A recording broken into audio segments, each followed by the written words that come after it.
আসসালামু আলাইকুম ওয়া রাহমাতুল্লাহি ওয়া বারাকাতুহু। ব্রাদার ইসলাম, আজকে আমরা একটা নতুন ভিডিও এনেছি যে রমজানুল মুবারকের 5টি বড় বড় আল্লাহর ফজিলত, সুবহানাল্লাহ, 5টি বড় বড় ফজিলত নিয়ে আজকে আমরা ইনশাআল্লাহ আলোচনা করব।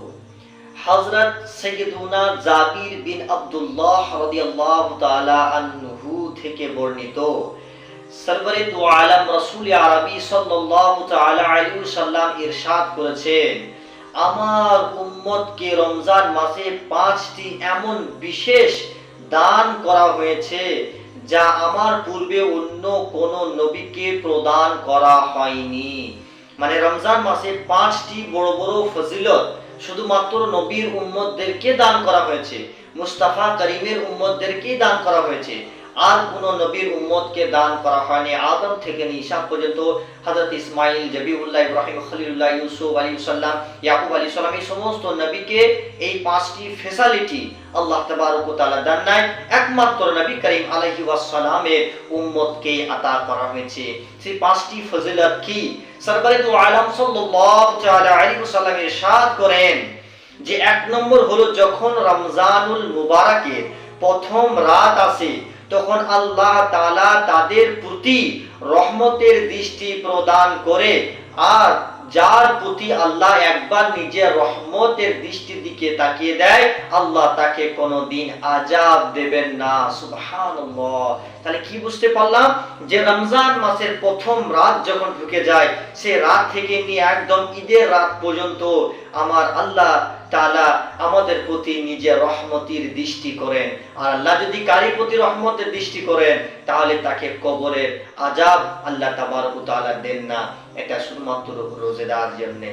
তারপরে দ্বিতীয় ফজিলত হচ্ছে যে সুগন্ধ, যারা রোজা রেখে সারা দিন খালি পেটে থাকে এবং ক্ষুধার কারণে তাদের মুখে যে গন্ধ সৃষ্টি হয়, এই গন্ধটা আল্লাহ জাল্লা শানুহু ওয়া আম্মা নাওয়াহুর কাছে মুশকে আম্বারের চেয়ে বেশি পছন্দবিদা। সুবহানাল্লাহ। আমরা সারা দিন যে রোজা রাখি, তার ফলে আমাদের মুখে একটা গন্ধ সৃষ্টি হয়, এই গন্ধটা আল্লাহ জাল্লা শানুর কাছে অনেক পছন্দবিদা হয়।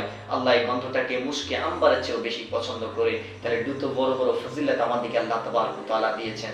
তারপরে কি 3 নম্বর ফজিলত, ফেরেশতাগণ প্রত্যেক রাত ও দিনে তার জন্য মাগফিরাত দোয়া করতে থাকে। মানে যদি আমরা কোনো মৌলভী সাহেবের কাছে যাই যে হুজুর আমার জন্য একটু দোয়া করে দেন, তা মৌলভী সাহেব যদি দোয়া করে কত তাড়াতাড়ি কবুল হবে। আর মৌলভী সাহেবের মানে যদি মুফতি সাহেব দোয়া করে তাহলে কত তাড়াতাড়ি কবুল হবে। আর যদি মুফতি সাহেবের মানে মুহাদ্দিস সাহেব যদি দোয়া করে তাহলে কত তাড়াতাড়ি কবুল হবে। মুহাদ্দিস সাহেবের মানে যদি আল্লাহর ওলি দোয়া করে তাহলে কত তাড়াতাড়ি সেই দোয়াটা কবুল হবে। কিন্তু যদি আল্লাহর ফেরেশতারা তার মাগফিরাতের দোয়া করে, আল্লাহু আকবার, আল্লাহর ফেরেশতারা মাগফিরাতের দোয়া করে যে আল্লাহ তোমার বান্দা যারা রোজা রেখেছে তাদের তুমি মাগফিরাত করে দাও, এই দোয়াটা আল্লাহ নিজে ফেরেশতারা করে, আমরা এই ফজিলতটা পেয়েছি। চতুর্থ নম্বর ফজিলত, যে আল্লাহ তাবারক ওয়া তাআলা জান্নাতকে নির্দেশন করে, এ জান্নাত তুমি নিজেকে সাজিয়ে নাও, এ জান্নাত তুমি নিজেকে সাজিয়ে নাও, কেন অতি শীঘ্রই দুনিয়ার কষ্ট ছেড়ে আমার কিছু বান্দা আমার কাছে আসতে চলেছে। আল্লাহু আকবার। মানে রোজা মাসে যদি কোনো ব্যক্তি যায় সে জান্নাতি, এটা আমার আল্লাহ জাল্লা শানুহু আমার শুধুমাত্র নবীর সাদকাতে আমাদেরকে আতা করেছে। 5 নম্বর ফজিলত কি, যখন রমজান মাস